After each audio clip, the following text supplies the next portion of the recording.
So early modern women's marginalia are not restricted to the textual marks that have attracted much scholarship to date, including things like signature, assertions of book ownership, purposeful textual annotations through reading, and kinds of writing related and unrelated to the texts that they append. This paper is about their annotations, which also include visual marks of varying degrees of legibility and complexity, ranging from doodles, stars and manicules, copies of typographical ornaments, drawings in pen and ink, and the insertion of images into text through cutting and pasting, such as those ones that Sarah's shown us today. As such, these visual marks comprise, I think, an exciting new corpus, providing evidence of women's reading and the broader practice and the broader category of practices associated with reading, a category that might include objects left in books, animal footprints, and food and blood stains, as well as opening up new pathways to understanding women's book ownership and use. This paper begins to consider how women engaged visually with the margins, end papers, and blank spaces of their books, using examples from the Bodleian Library and the Emmerson Collection to consider the inherent difficulties and opportunities surrounding authorship, legibility, and significance that attaches to these kinds of visual marks. So as Bill Sherman comments, marginalia as a body of evidence is often, quote, invisible, indecipherable, or worst of all, boring, too irregular and opaque to sustain stable conclusions about how books were read and used. Such irregularity is heightened by the suggestive combination of image, text, and page in visual marginalia, where scribal images can provide sophisticated textual commentary or remake a printed book as a compendium, but just as commonly, register inattention and indifference to the text in the representations of the stuff of daily domestic life, their randomly repeated symbols and marks, and their mystifying scribbles. These extremes of legibility mark visual marginalia out as, I think, a test bed for the difficult task of attributing agency and deciphering meaning that attend to early modern women's marginalia more generally. One that challenges the privilege attached to the heuristically sophisticated marginalist and the decipherable marginalist over other kinds of book users. So when people are talking about marginalia, basically my point here is often they pick the examples that are very easy to understand and are very legible. But in fact, the majority of marginalia that we encounter in books is not legible. It's mysterious, it's opaque. And so I'm just sort of trying to think through this problem of marks that I think are made by women, but often can't be sure. But how do you read these marks? And how do you think about these marks as well as signs of book use? So visual marginalia, I think, also complicate other critical debates between words and images, writing and drawing, the purposeful and the idle, public action and private doodling. A significant part of early modern women's literacy, visual annotations show what and how women saw, as well as how they read and wrote in the margins of their books. In recent studies of early modern marginalia, the focus has been largely textual, building upon Lisa Jardine and Anthony Grafton's essay on Gabrielle Harvey, describing the male humanist annotator as reading and marking his books in ways that were active, motivated, public-facing, and goal-oriented. Although this model has been complicated and expanded, it remains the touchstone example of early modern annotation. A comparatively small amount of work on visual marks can be found in Bill Sherman's chapter on manicules in used books, and in his essays on images also as forms of humanist annotation by the readers Pietro Bembo and Thomas Smith, in Jason Scott Warren's really excellent influential reading of certain kinds of spatially and temporally locative marginalia as graffiti, inscribing "I was here" in lots of different ways, and in more recently Alexandra Bamji's consideration of the images made by scribes in Venice's civic death registers. Sherman's scholarship in particular positions images as doing different kinds of work in the margins of a text. They might, through a signature contained in an illustrated scroll, say on a title page, place a text in space and time. They might draw on multiple sources to, quote, solve puzzles in the texts they adorned, or, as in the case of Thomas Smith's reading of Josephus, combined catchwords with small drawings that highlight a feature of the text and allow it to be more easily understood and remembered, the sort of thing that Gabby and Hannah were pointing to. Sherman understands this kind of simple image adorning a text as itself having humanist credentials through its mobilization of the Greek concept of energia, or vividness. Reading also involved seeing, both in the mind's eye and on the page. And Sherman persuasively argues that the humanist reading practices involved marking the page with both text and images. Such energeic uses of the marginal image to amplify, decorate, and pleasurably colour in for the reader, to embellish, also draw from medieval traditions of illumination, as we've seen today. Eric Quackel identifies the first and last line on a text page as, quote, a place to party for medieval scribes, a release from the constraint of horizontal lines in a constant manoeuvre between, quote, flamboyance and moderation. Traces of these medieval pairings of text and image continue in early modern print culture's use of decorative typography, different colours of ink, and images in the form of woodcuts and engravings. If humanist practices of reading drew on the generative energy of text and image, as Sherman's arguing, so too did the vernacular cultures of print that circulated alongside the humanist schoolroom, were part of that schoolroom, but also reached beyond the elite male reader. So recent work on women's education has described the ways in which humanism reached early modern subjects who were not educated in the early modern schoolroom, including women, proposing that the rhetorical models of the humanist schoolroom were absorbed by women through other mechanisms such as proximity. Much of this really exciting work expanding how we might conceive of early modern women's access to education and the humanist rhetorical habitus has been shaped by scholarship on voice and song, as well as other modes and genres such as the complaint lyric and ballad that crossed oral, scribal and print cultures.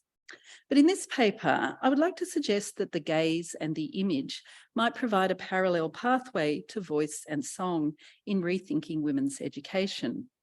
I'm suggesting that visual economies allowed women to participate in humanist reading practices involving text and image that underscored inventio, alongside a vibrant vernacular culture of image making found in the pages of their books, but also in the other spaces of their lives. So in making this analogy between soundscapes and sightscapes, I'm aware of the complex place of the image in Protestant Reformation cultures from the mid-16th century onwards. As we're all familiar, as churches were stripped of iconography and the subject's direct access to the word, rather than mediated representations of the word, took on a new primacy. Devotional cultures for women were centred around their relationship to the book and to books, and as Kate Narveson and Femke Molkamp, among others, have noted, the critical place of the Bible and other devotional books for women's education and development as readers and writers, often tracked through the marginal evidence of their book ownership and reading. If these books are no longer richly illuminated, although we know the elite women's ownership of medieval books of ours indicate that such books with images were still in circulation, treasured, annotated, and shown to others, the plainer print books that dominated the 16th and 17th centuries were still alive with visual forms, from the typography on those title pages, their use of printers' ornaments to separate passages and mark off text, images reproduced in black and white woodcuts, handsome engravings on title pages, and the rich material world of stamped and embroidered bindings. Women's marginal practice included imitations of such print forms, as well as scribbles and doodles, marks of reading, such as the star and the manicule, and more elaborate drawings. So in many cases, I think the separation of visual from textual marks is indistinct. The verbal contains the visual, or as Juliet Fleming argues, for the early modern subject, there was, quote, no difference finally between writing and other visual practices. In Johannes Comenius's famous account of the study, the student picketh out all the best things of the books spread open around him, either, quote, into his own manual, or market them with a little dash or a little star in the margin. Copying into a commonplace book is one way of marking interest, but the non-verbal figure, the dash or little star, or indeed the manicule, is another way of picking out salient passages for the student undertaking reading as inventio. Oh, no, these images vary according to authorial preference, skill and practice. Underlinings might be made in a particular pen and ink, as in the case here of Anne Clifford's distinctive ochre brown marks in her copy of the Arcadia, where she tells us where and when she read over the text, and then marks its passages in a pen which evidences that reading practice. And this is the pen, this is how we know it's Clifford's, it's this ochre that she writes in. Stars and manicules often either bear an author's distinctive repeated formation, or in the case of manicules, these aren't very good examples, it's a bit blurry, can be, but you all know this, can be embellished with elaborate cuffs and jewellery that make the image more vivid, more memorable. The manicule is, of course, a metaphor, a visual representation of an embodied reading practice where the finger points out a relevant passage when the reader holds a book. Its presence in playbooks has been argued to recall the hand in the gestural language of early modern performance. A recent example of a manicule that can be attributed to a woman can be found in the Zodiac of Life in the Bodleian Library, annotated by Mary Pountis in both secretary and italic hands. And the women writer scholars here will be interested in the secretary. Mary Pountis copies 2 passages from Ecclesiasticus onto blank pages in the book, and extensively annotates in the margins, exhorting the reader to note this, marking passages with hand-drawn lines and brackets, and pointing to key lines, and this is one of her little manicules, can you see that, in ways that, that vary in their formation across the volume, at times incorporating upraised thumbs, more detailed cuffs and fabric folds. And as the volume goes on, the manicules get a little bit more elaborate. Mary Pountis is a reader who not only couples her devotional interests with humanistic practices of annotation, the note this, etc., but is also invested in how a book is visually presented. She refoliates the volume, inserting page numbers into the top right-hand corner, and she replaces her usual secretary hand with italic to record aphorisms, and that's here, dramatising the devotional subject's conflicting approaches to death. So all worldly joys are vain and death is most certain. Mary Pountis' Desolate is the first one. And then Christ is to me life and death is to me an advantage, Mary Pountis. Her scribal marginalia uses both visual and verbal cues to create new paratexts within the print volume, reworking in scribal form with all its potential for idiosyncrasy and variation, the conventions of print, including changes in typography, typographical ornamentation, and print figures such as the manicule. At the other end of the spectrum from elaborate illustration, these kinds of scribal imitatio of textual conventions nonetheless have their own visual language and effects, and visual language and effects. Here importing, I think, the annotating cultures of humanism to Pountis's reading practices and the prestige here of the italic script to her aphorisms. So a second, perhaps more visually elaborate example also lies in the liminal territory between signature and illustration. A copy of certain select prayers gathered out of St. Augustine's Meditations in the Bodleian Library has the beginnings of a hand-drawn title page on an inserted slip, with the name Anne Paul in an imitation of black letter, with the beginnings of the illuminated initials on the A and P, as well as the H of her subtitle, Her Book, Amen, 1660.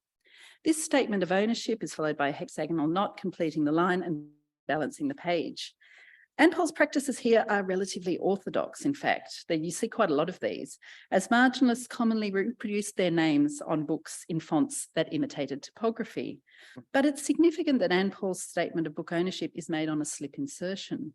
Recent scholarship attending to the material book shows that the book's appearance as a stable and discrete object masks what Geoffrey Todd Knight describes as, quote, their relatively malleable and experimental nature.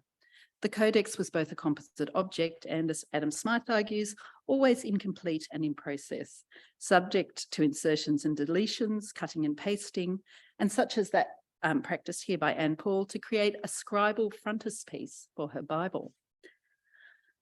Even in printed books, the frontispiece was detached from the rest of the book, produced in a different workshop on a different leaf, often from different paper stock.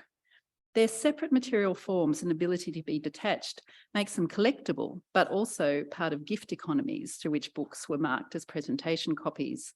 This example shows the way that illustration, here in imitation both of typography and the composite elements of the printed book, allowed this printed book to be remade. The name Anne Paul is foregrounded here over her act of ownership, its date, and even the display of piety and amen. The inscription borrows from the scribal forms of medieval manuscripts that were frequently reused as waste papers for the paratexts of printed books, for their flyleaves, paste downs, rapids, and guards. And it's reinforced here by a nostalgic use of black letter font, dominant in the 16th century, but very rare by 1660. Like Mary Pountis's marginalia, these are Gabrielle Harvey-like purposeful annotations directed towards action, marking a text with prestige, age, and within economies of ownership and exchange, combining the verbal and the visual for its effects. Yet while the manicules, star, and typographical ornamentation are important forms of marginal illustration and vary in form according to authorial preference, skill, and practice, much of the marginal illustration that we find in books could not be categorised as this kind of motivated and engaged reading. Many forms of visual marking speak of another category of book user, one less deliberate in purpose, a reader who is distracted, playful, even actively subversive. Dorothy Hellbarton's repeated assertions of ownership in the manuscript HM136 over 60 times, over 60 inscriptions, many of which are variations on her book. They just say Dorothy Hellbarton, her book, Dorothy Hellbarton, her book, 60 times throughout the manuscript, often made by a male scribe for his mistress, have been described by Anthony Bale as setting up an alternative narrative to that main or body text as a kind of belligerent literacy that uses writing and book crafts to convert the book from one form to another.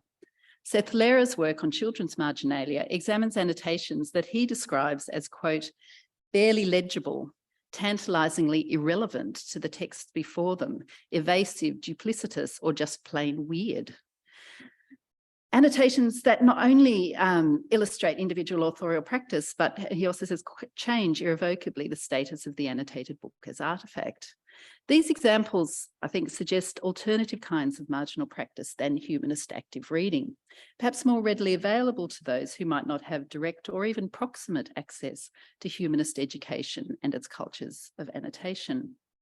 As Michelle O'Callaghan has recently argued, the textual cultures of early modern England were recreational as well as instructive, with books and their associated crafts central to the formation of coterie cultures in which both men and women participated.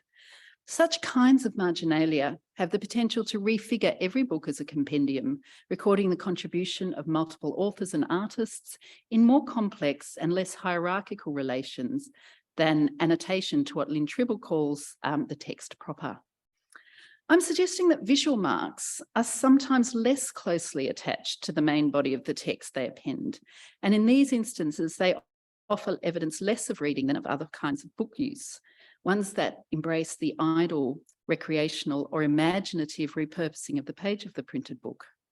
Identifying the margin as a space for writing, illustration, or other forms of marking that need not be connected directly to the text it appends has the potential to refigure every book as a possible collaboration, recording the contributions of multiple authors and artists in their diverse forms, and registering many different kinds of book user, from children to adults, but for me, most importantly, elite and non-elite alike.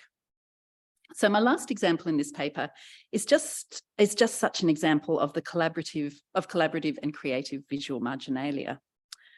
Newly in public hands as part of the Emmerson Collection, a copy of Samuel Daniels' certain poems contains a number of swooping curlicules and marginalia in different hands on an opening of blank leaves. On closer inspection, we can see, upside down, the repeated practice of the letter C, and within it, the remainder of a name, Court. And in the middle of the page, another long swoop of the same hand and pen begins the name Elizabeth, alongside other similar practices of the initials E and C. On the facing page in the same pen is the beginning of an animal's head, and above it, a full creature, a sausage dog. Finally, a circle of text on the top left-hand corner copies the Lord's Prayer in tiny letters and concentric circles. So just a very, very interesting opening. So this fascinating combination of handwriting practice, signature, and illustration allows us to trace a number of different marginal uses of the spare pages of a book. The practice of signature here is creative and extravagant. Like Anne Paul's partially illuminated letters, it takes the textual form and makes something new of it in a space, actually I might go back to it, in a space between writing and drawing. The same might be said of the circular copying of the Lord's Prayer in the same ink in hand, where the familiar text is made unfamiliar in a new formal variation that reads as design as well as copying. Jennifer Richards has described the ways in which early modern subjects chewed words in their mouths, suggesting that as words are digested, felt in the mouth, and heard by the ear, they are transformed into understanding. The similarly embodied practices of drawing might be aligned with such performative processes, through which the act of reducing, reformatting, and recreating the Lord's Prayer speaks to the subject's digestion of the text as she copies it into her book. This is the kind of active reading of the Bible that Femke Molkamp describes as the, quote, powerful hermeneutic authority of the individual reader of Scripture, where God's word is available to the early modern woman reader for interpretation in relation to both herself and contemporary society and politics. In such interpretation, she becomes no longer a consumer, but a producer of texts. In this instance, the exaggerated circles of Elizabeth Court's initials, enclosing and framing the elements of her name, are transferred to the circle which writes the prayer. It becomes part of a distinctive and individual practice linked to signature, but also to illustration. The possibility of Elizabeth Court's personal reconfiguration of the material text extends a step further to the drawing of the small dog. She cares to get this representation right. The initial sketch of the dog's head is abandoned and started again, given a longer snout and body in its second fuller iteration. The elements of practice and repetition that attend this drawing are figured elsewhere on these pages, and they speak to the material of the printed book as a place of writing, drawing, and making, as well as reading, and to a world where domesticity, recreation, and pleasure figure alongside things like Sherman's understanding of the humanist practices of public engagement and display, fueled by the energia of visual marks. So these examples of different kinds of marginal illustration give some sense of how visual and textual cultures were interdependent for early modern subjects, linked not only to reading, but also the use of the space of the page as a site for writing, drawing, and performance. As kinds of book use, these marks can have an opacity and irregularity that both entice and resist interpretation. The contexts of Elizabeth Court's drawings of a dog are less retrievable than her transcription of her name or of the Lord's Prayer. These are very far from the motivated triggers for public action of male humanist reading, identified by Jardine and Grafton. But rather than a deficit narrative of illegibility and opacity that often attends such marks, especially when made by women, I think when read closely and carefully, they provide insight into new worlds of book use available to the non-elite owners and annotators of books. As the examples from Mary Pountis, Anne Paul, and Elizabeth Court suggest, the visual and textual in combination can be complex interventions that have the potential to convert books into new forms and to expand our ideas of the kinds of education, authorship, and textual production available to early modern women. These are part of humanist practices of marginalia, reading for purpose, importing energia to better understand, remember, and mark a text. But they're also informed by the rich vernacular and material worlds of everyday life, from which subjects also learned and gained meaning, located not only in classical texts, but in things like the print conventions of vernacular books, the cuff on your sleeve, or the dog at your feet.